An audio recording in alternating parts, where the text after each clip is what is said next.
Hi everyone, welcome to Life Tips by Ning.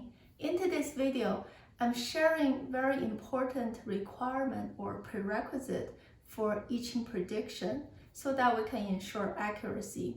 Because I Ching is called the divination tool, meaning that you can use various methodologies like tossing a coin or using the traditional straw to land on one of the 64 hexagrams. And every single hexagram has its own meaning and kind of a guidance of should you do it or should you not do it? Is it favorable or unfavorable? We use this tool to interact with the divine so that we can get guidance to help us make really important decisions in life. And because this is such a powerful tool, first of all, we need to show reverence. What I mean by that is, first of all, if you're using this tool for something like for the wrong purpose, for example, you're asking a question trying to harm other people and benefiting yourself, that's using it in the wrong way, and I Ching will not give you an accurate answer because you're going against the value system and what I Ching is about. And it's also it's a really bad way to harm our own karma and create bad karma. So one of the important ways to show reverence and respect is to ask questions when you're sincerely wishing for guidance and on the condition you're not harming other people. And the second example for reverence is you have to show sincerity. For example, if you ask a question like, ooh, I feel like I should choose option A over option B. So you ask, if I take option A, what would the result look like? And you land on one of the hexagrams. What if the answer is not favorable? You don't like it. You might say, hey, what's my loved one have cancer? What's the outcome of that treatment? What if the answer is horrible? We don't want to accept the fact that somebody might die. And you're like, I ignore this. Let's pretend this didn't happen. And immediately after, I'm asking the same question twice, right? Trying to get the answer I want. This is an example of insincerity. And if you're joking with the system like that, the second time you ask for the hexagram, the answers will not be accurate because you don't trust the initial answer you got.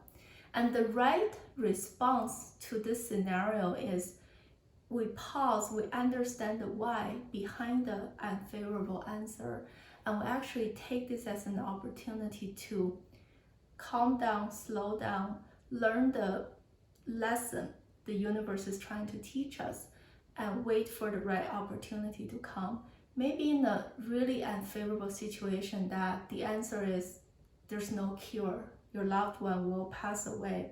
And then since we can't control or change it, how can we take the most out of the time left and have the best memory possible, right? That's the right reaction to take advantage of the answer you get versus I will ignore the unfavorable answer because I don't like it.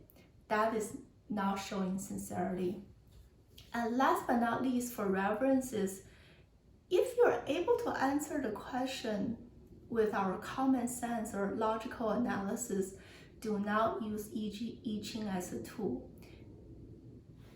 It should be reserved for situations that we have real hesitations, like after analyzing the pros and cons, you still have some reservation about the option, then you use this powerful tool to help us make important decisions. So those are some just quick snapshot of how should we show reverence. And before I move on to the second one, I want to show you the orange colored image and what this means, right? So the first image is, because all the Chinese literacies are based on drawings, and then over thousands of years, it developed into the language we use right now. So this first one actually is a ancient drawing of a human standing straight up. Right now, this is the source of the word meaning righteousness, justice, doing the right thing, following the way of the universe. That's what that means. But look at the one on the right. It's a flipped over image of it, meaning this person is standing upside down. This image kind of looks like this part of the modern Chinese, meaning opposite, the wrong way. So even in the old literature, you can see the point about I Ching is not simply about divination or prediction as a prediction tool. It's elevated from communicating with the divine to get guidance into how do we elevate our souls and grow ourselves, especially in a situation where your answer is not what you want. And then how do you really understand what that hexagram is trying to tell you? And use this threat and turn it into an opportunity to self-develop and grow. Because all of I Ching's message is showing us the right way, the righteous way. So that's what I Ching is about. But second, in terms of ensuring accuracy for I Ching prediction is using the right methodology. In the following videos, I'll share 3 main methodologies that are super reliable. One is the coin tossing method, which is fairly simple. Another is number-based. The third is the most traditional and most time-consuming way, like using 50 straw sticks. And how do you split it multiple times to land on one of the 64 hexagrams? But the how is super easy. What makes it hard is how you interpret the answer you get, right? But before I move on to the interpretation phase, in terms of method, how we face a question matters. Because for example, if you're really debating between option A and B, and you can, this is a wrong example, asking it, I sincerely ask for your guidance. Should I go with option A versus option B? That's a wrong way of asking, because the hexagram will tell you if it's favorable or unfavorable. It will not be super specific about you should go with A versus B, right? Because it's supposed to be very inclusive of all different kind of situations we experience in life. How would it be so specific to your question to tell you exactly A versus B? So that's a wrong way of asking the question. The correct way is saying between A and B, you should have a preference in your head, go with your gut, but still you have some reservation about it. Like between the two, I think A is better. My gut feeling is I should go with A, but like, there's certain things I'm not sure. Then you phrase the question as, if I go with A and describe what A looks like, when you throw the question out there, what would the result look like? That's how we should phrase a question, because then you can easily connect the hexagram answers to the result guidance. So that's how we should phrase a question. And in terms of timing, we shouldn't do it after 11 p.m. at night, because that corresponds to the yin and yang change of guard time of the day. So the qi is not super stable. So if you do it before 11 p.m. at night. Preferably during like the daytime is better. And in terms of environment, stay in a very quiet room so we can be focused, because this is called divination. We're communicating with the divine to get guidance.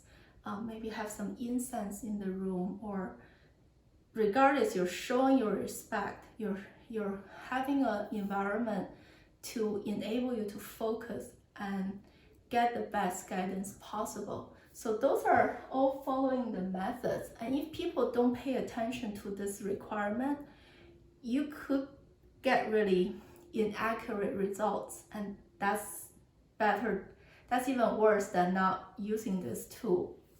And last but not least is how we should interpret the hexagram we land on. This is the hardest part because the 64 hexagram is supposed to be super inclusive of all possible questions people experience in the world, right? So it's quite situational based. You have to develop a strong understanding of how that hexagram is formed.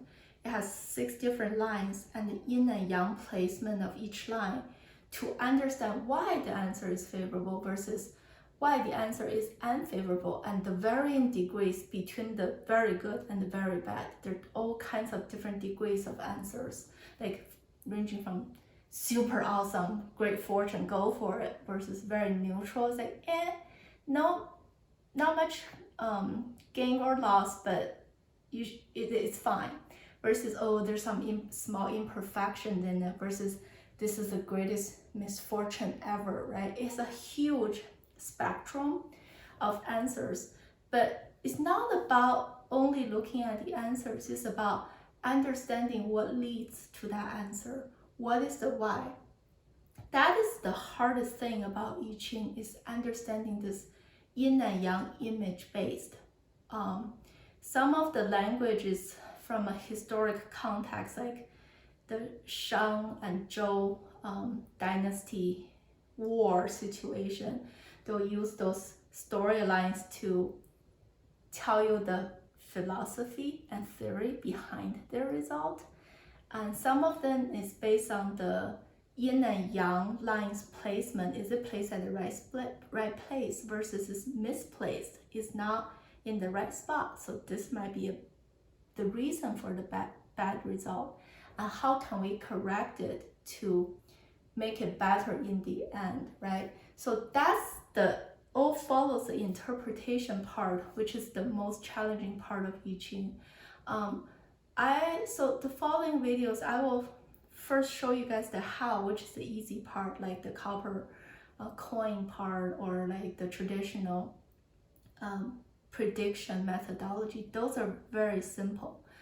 But before I dive into individual hexagrams of the total 64 hexagrams, I will probably dedicate an episode showing the foundational knowledge we need to know of how to interpret the hexagrams. This is very critical for us to just understand and interpret the results better. So even though we get a bad answer, we can actually turn it into a learning opportunity because you understand the why. And once we understand the why, we can use it as an opportunity to self-develop, self-change, and elevate ourselves so we can become a better version of ourselves. So that's my kind of takeaway language is show reverence when we use this great, powerful tool.